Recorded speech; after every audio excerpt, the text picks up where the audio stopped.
বাড়ির এক কোণে হঠাৎ জ্বলে উঠল আগুন। কখনো বৈদ্যুতিক যন্ত্র, কখনো বা পানির ট্যাঙ্ক, প্লাস্টিক, কাঠ, এমনকি বাদ যায়নি পবিত্র কোরআন শরীফও। বাসাতেও আগুন ধরে যাচ্ছে, কাপড় চোপড়ে আগুন ধরছে, তারপরে কোরআন শরীফ ছিল সেটাও আগুন ধরছে। এরকম একের পর এক ঘটনা ঘটতে আছে, অলৌকিক মতো সবকিছু। গত বৃহস্পতিবার থেকে প্রতিদিন ঘরজুড়ে আগুনের এমন বিস্ময়কর খেলা। শুরুতে বাড়ির লোকজন ও এলাকাবাসী ভেবেছিলেন শর্ট সার্কিট, বন্ধ করা হয় বিদ্যুৎ সংযোগ, কিন্তু তাতেও মেলেনি নিস্তার।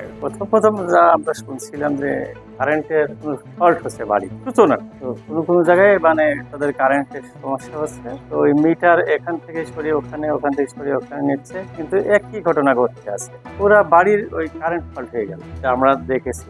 আর পাশের বাসা থেকে কারেন্ট লাইন নিয়ে আসছে, এ বাসায় ভালো থাকছে, কিন্তু এদেরটা পুড়ে যাচ্ছে।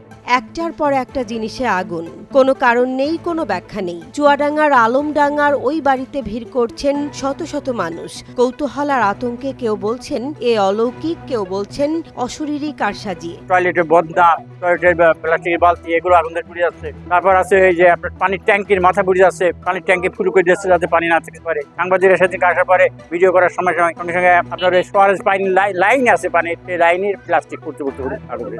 এটা অলৌকিক ছাড়া অন্য কিছু নাই। তবে ফায়ার সার্ভিস বলছে এ ধরনের ধারাবাহিক অগ্নিকাণ্ড একেবারেই নজিরবিহীন। আর বিশেষজ্ঞরা বলছেন এতে লুকিয়ে থাকতে পারে ভিন্ন কোনো বাস্তব ব্যাখ্যা।